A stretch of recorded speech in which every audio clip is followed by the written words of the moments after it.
mais uma manhã. Fala, Ruth. Essa semana a gente decidiu olhar para essa pequena história, tirar lições para nossa jornada. Hoje estamos aqui olhando o capítulo de número 4. Quero olhar com vocês a primeira parte desse capítulo. Com certeza, Ruth é uma história muito bem escrita e os movimentos que ela nos traz e apresenta nos poderiam render aqui muitas e muitas conversas. Estou pontuando algumas delas aqui, mas hoje eu quero olhar o início do capítulo 4, mais uma vez pedindo a Deus que a palavra dele nos encontre, que a gente aproxime-se da sua palavra. Quero mais uma vez pedir que o Espírito de Deus nos ajude a entender o momento que estamos vivendo, poder se aproximar da vontade dele, entender a vontade dele para esses dias. Quando eu olho aqui para o capítulo 4, eu vou ler aqui essa parte do início do capítulo para que a gente possa conversar sobre ele. Ruth, capítulo 4, diz assim: Boaz foi direto para a praça da cidade e ficou aguardando. O que ele está aguardando ali? Vamos lembrar que ele teve o pedido de casamento de Ruth no momento anterior, lá no momento da colheita, tudo mais, e o compromisso dele, olha, vou resolver a situação toda para que a gente possa casar. Então, o texto diz que ele foi direto para a praça da cidade aqui e fica ali aguardando. As cidades eram pequenas, muradas, e esse portão aqui era lugar de reunião, era um lugar, então, assim, público, né, para esse tipo de situação. Logo apareceu o parente mais próximo que Boaz tinha mencionado, ou seja, em termos para ser o redimidor, o resgatador, então suscitar a descendência dos falecidos, que era o sogro dela, e no caso também o marido dela. Então há uma prioridade aqui em relação aos parentes mais próximos, e Boaz diz isso para Ruth: ó, tem alguém que é mais próximo do que eu. Então Boaz o chamou: chega aqui, amigo, sente-se. Ele sabe o nome, o escritor ele não nos apresentou o nome, essa forma de tratativa aqui, então não é um desconhecido, mas o escritor ele não se importa, ele não tem intenção de nos dizer o nome dele. E o homem atendeu. Boaz chamou 10 líderes da cidade. Vamos lembrar que naquela época o sistema de cartório e tudo mais não é como os dias de hoje, então a presença de testemunhas é aqui fundamental. E disse: sentem-se conosco, precisamos tratar de um assunto. E eles se sentaram. Então Boaz disse a seu parente: a propriedade que pertencia ao nosso parente Elimeleque foi vendida pela viúva que voltou recentemente de Moabe. Eu queria que você soubesse disso. Se quiser, você poderá comprá-la de volta. Pode oficializar o resgate na presença dos que estão sentados aqui, dos líderes da cidade. A preferência para resgatar a propriedade é sua, mas se não quiser, diga-me, para que eu saiba o que fazer. Você tem preferência, e o próximo da lista sou eu. Boaz acrescentou, e o homem respondeu: eu comprarei.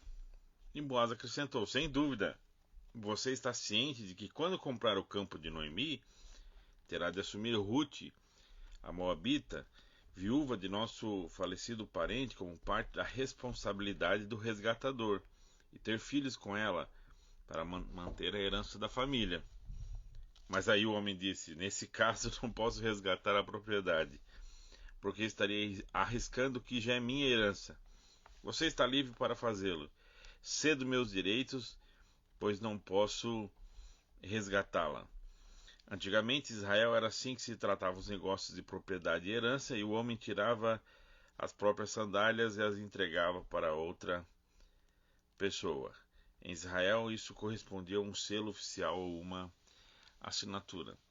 Quando eu olho para esse relato aqui, que na verdade é um relato de um processo legal, assim, processo de compra e venda, isso tem a ver com herança, propriedade, é um processo também judicial, que tem a ver com questões aqui de direito.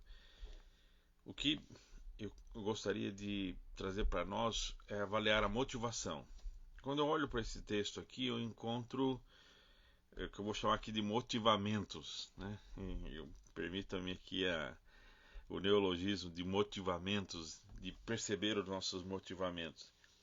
Porque eu percebo aqui, e pelo menos 3 filtros que nós temos sobre aquilo que nos motiva, nos impulsiona, daquilo que gera em nós energia, daquilo que nos faz agir. Ou, no mínimo, aquilo que nos atrai. O primeiro motivamento, digamos aqui, é o tempo. Quando eu percebo e como eu uso o meu tempo, eu consigo identificar algo que me motiva. Quando eu faço essa percepção da minha agenda e daquilo onde eu ponho meu tempo, eu consigo discernir a minha motivação. Perceba que Boaz foi direto. Então, assim, ele sai daquela conversa, daquela tratativa com o Ruth, e ele vai direto para resolver isso com outro resgatador. O modo como ele lida com a agenda dele revela prioridade, revela motivação, revela aquilo que é interessante para ele, aquilo que o impele. Então, o modo como nós usamos o nosso tempo é um filtro para discernirmos quais são nossas motivações. Eu e você decidimos como usamos nosso tempo. Parte dessa decisão talvez não seja nossa, ou pelo menos a gente decide seguir a jornada do tempo de respeito a responsabilidades e tudo mais. Isso revela sobre nós, revela o quanto nós respondemos às nossas responsabilidades e tudo mais. Mas o tempo, especialmente o tempo que nós temos a possibilidade de escolher, o tempo que nós temos a oportunidade de definir o uso desse tempo, nos revela nossas motivações. Então, o primeiro filtro aqui de motivações é o tempo, o modo como nós usamos nossa agenda.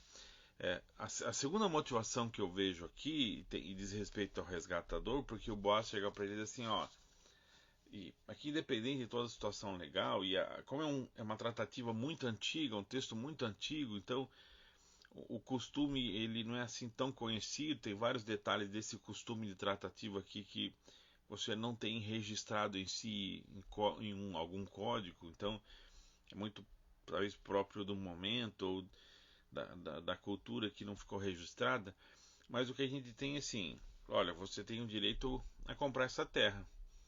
Então eu falo, não, eu quero.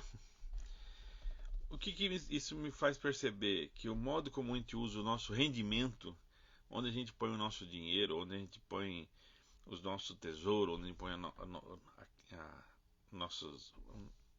nosso dinheiro, revela nossas motivações. Filtram, nos ajuda a discernir, se conhecer, nosso rendimento, né? Porque qual que era a grande questão da terra? Qual a importância da terra, de ter terra? A terra aqui não era apenas um lugar para morar. A terra aqui não tem a ver apenas com um lugar onde você tem para chamar de seu, né? Um lugar para chamar de seu. Aqui tem a ver com também produção, tem a ver com a capacidade de você produzir e ter retorno.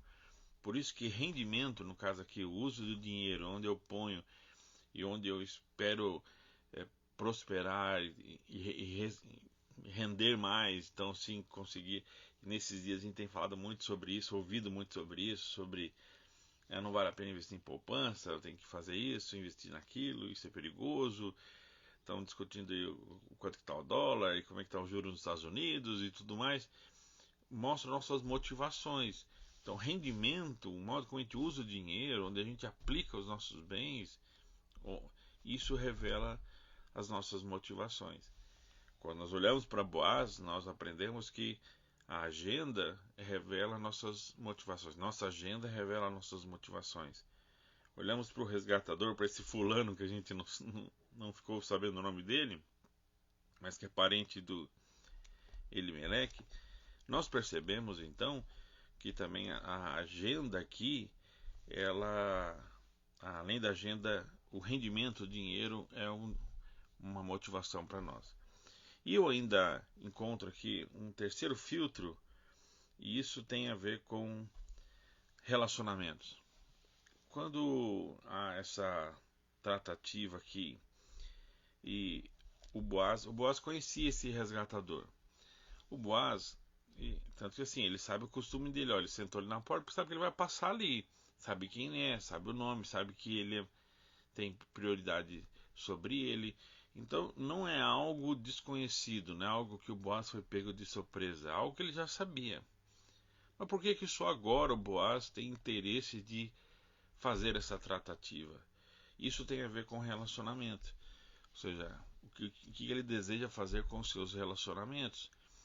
Porque ele deseja se casar, ele deseja se aproximar de Ruth e se casar com Ruth. Então há um interesse, os nossos relacionamentos, como construímos nossos relacionamentos, é um filtro das nossas motivações.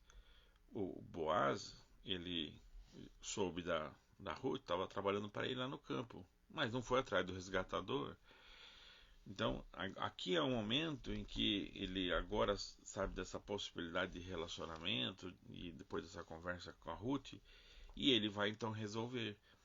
Então, nós percebemos aqui que os nossos relacionamentos também motivam muito do modo que nós vivemos, do que nós vamos correr atrás, assim, é, especialmente nos nossos dias em que a gente tem vivido essa montanha-russa emocional, várias situações, vivendo sem previsão, vivendo sem planejamento, mas algo que tem nos afetado ainda mais do que tudo isso tem sido o modo como os nossos relacionamentos têm sido afetados, que é o luto, que é a perda, ou a possibilidade da perda, seja quando alguém fica doente, ou esse medo da perda, ou se preocupar com o outro, ou não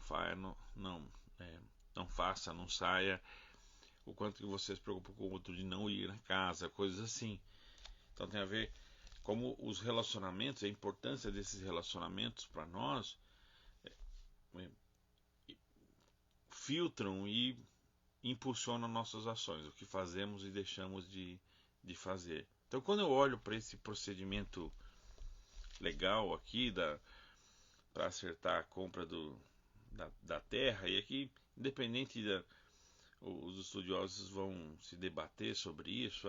Você compra a terra, tem direito a casar com a Ruth por causa de manter a herança, manter o nome e gerar filhos, tal. Independente disso. Mas esse processo aqui, eu olho para isso e ele me faz enxergar isso, me perceber e eu poder avaliar minhas motivações, meus motivamentos, né? Como que eu tenho usado meu tempo, como que eu tenho usado meus rendimentos, o que rendimentos eu estou buscando e como eu tenho tratado os meus relacionamentos, como eu tenho construído, quais os meus próximos relacionamentos. Essa estrutura de tempo, rendimento e relacionamentos dizem muito sobre quem nós somos, diz muito sobre nossa motivação, diz muito sobre como nós aplicamos a nossa vida, como estamos vivendo. Aqui nós temos um exemplo de pessoas como eu e você. Muitas vezes nós vamos para o texto bíblico e nós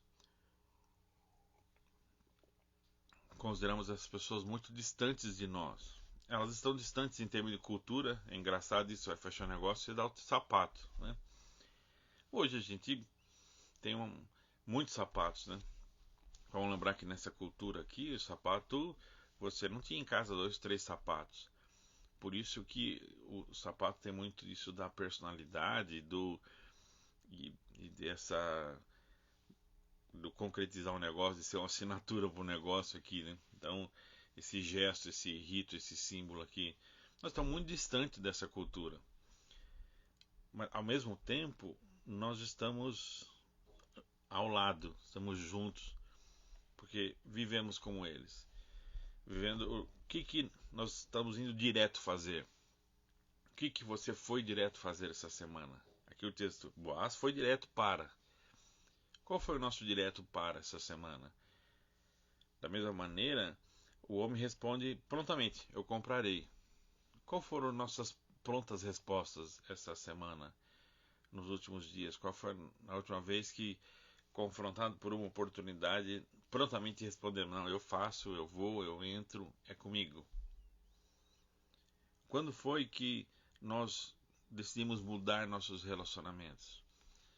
O Boaz decide casar e fala assim: olha, então você você tem esse direito antes de mim, mas e ele perceba aqui que aqui essa construção e, e eu termino que por trás de tempo, por trás de rendimento, por trás de relacionamento tem um outro um outro processo aqui que em si ele não é um motivamento, mas ele está ligado sempre a eles, que é o pensamento.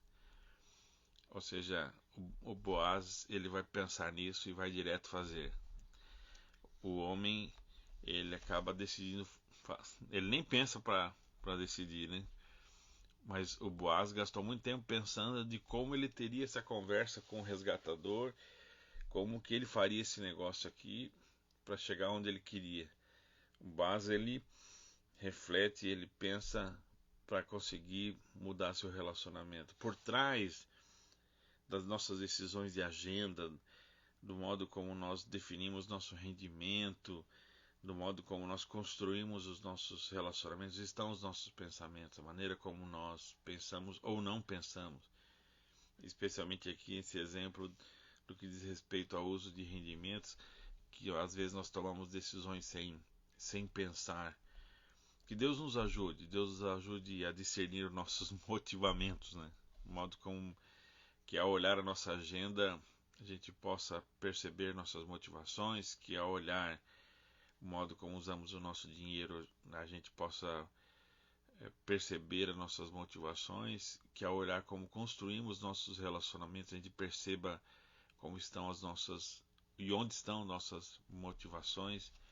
Que Deus cuide dos nossos pensamentos, nos ajude a colocar o nosso pensamento e onde nós gastamos aqui os nossos pensamentos, que os nossos pensamentos não nos conduzam à ansiedade, à preocupação, mas ele nos conduza a boas decisões, a discernimento, a autoconhecimento e, sobretudo, nos conduza à vontade de Deus. Que Deus nos ajude, é a minha oração, meu pedido, que Deus nos ajude a fazermos o melhor com a nossa agenda, fazermos o melhor com os nossos rendimentos e fazermos o melhor em nossos relacionamentos.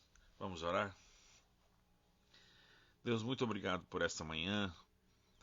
O Senhor sabe como este dia começa e qual a nossa expectativa, qual a nossa agenda para esse dia. O Senhor sabe como está o nosso coração e, sobretudo, também o Senhor conhece como estão os nossos rendimentos, como está a nossa vida material, onde está o nosso dinheiro. O Senhor sabe como estão os nossos relacionamentos, os que aqui já saíram de casa, estão indo para o trabalho. O Senhor sabe que relacionamentos hoje estão, Pai, próximos de nós, e a qualidade desses relacionamentos. Há relacionamentos que estão para se romper, há relacionamentos que estão sendo construídos, há relacionamentos sólidos e indispensáveis para nós. Deus, ajuda-nos, Pai, nesses dias. Abre os nossos olhos, dá-nos, Pai, sabedoria para olhar para a nossa agenda, para olhar a Deus para o modo como usamos nosso dinheiro, para olhar para os nossos relacionamentos e discernir como estamos vivendo. Quais são as verdadeiras motivações da nossa vida e o que tem impulsionado a nossa vida e as nossas decisões. Ajuda-nos, Senhor. Cuida dos nossos pensamentos. Cuida do modo como nós refletimos ou não refletimos. Ajuda-nos a refletir mais. Nós que tomamos decisões sem pensar, estamos tomados por pensamentos e não conseguimos tomar decisões. O Senhor sabe como estão também os nossos pensamentos, como está a nossa mente, quem de nós está cansado, saturado. Deus, ajuda-nos a atravessar esses dias, ajuda-nos a avaliar nossas motivações, para que a gente alcance essa vida plena que o Senhor tem para nós. Nós pedimos isso em nome daquele que morreu para nos ajudar a vencer esses dias, em nome daquele que morreu para trazer consolo para a casa do luto, em nome daquele que morreu para trazer ânimo para quem está cansado, em nome daquele que morreu para que o Pai, o Sol, possa de novo brilhar nesses dias, ó Deus, tão escuros que temos vivido. Nós oramos em nome de Jesus. Amém. Amém. Pessoal, que Deus abençoe o seu dia. E amanhã nós voltamos aqui para mais um Fala Ruth. Aquele abraço.